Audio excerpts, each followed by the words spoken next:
প্রধান উপদেষ্টা সহ অন্তর্বর্তী সরকারের উপদেষ্টা ও তাদের পরিবারের সম্পদ বিবরণী প্রকাশ করেছে মন্ত্রিপরিষদ বিভাগ। প্রকাশিত তালিকায় দেখা গেছে, সংস্কৃতি উপদেষ্টা মোস্তফা সরওয়ার ফারুকীর সম্পদ কমলেও তার স্ত্রী অভিনেত্রী নুসরাত ইমরোজ তিশার মোট পরিসম্পদ 1 বছরে উল্লেখযোগ্যভাবে বেড়েছে। মন্ত্রিপরিষদ বিভাগের প্রকাশিত তালিকা অনুযায়ী 2024 সালের জুনে তিশার মোট সম্পদ ছিল প্রায় 1,41,00,000 টাকা।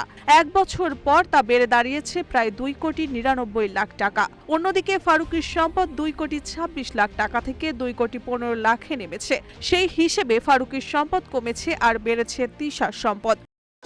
ভবিষ্যৎ হোক নিরাপদ, বিনিয়োগ হোক বিশ্বস্ত, আর আমার পছন্দ সল্ট বে। ওয়েলকাম টু সল্ট বে। অধিকাংশ উপদেষ্টার সম্পদ বেড়েছে, তবে ফারুকীর মতো দুজনের সম্পদ কমেছে। পরিবেশ উপদেষ্টা সৈয়দা রিজওয়ানা হাসানের সম্পদ কমেছে প্রায় 1,23,00,000 টাকা, আর পার্বত্য বিষয়ক উপদেষ্টা সুপ্রদীপ চাকমার সম্পদ কমেছে 16,00,000 টাকা।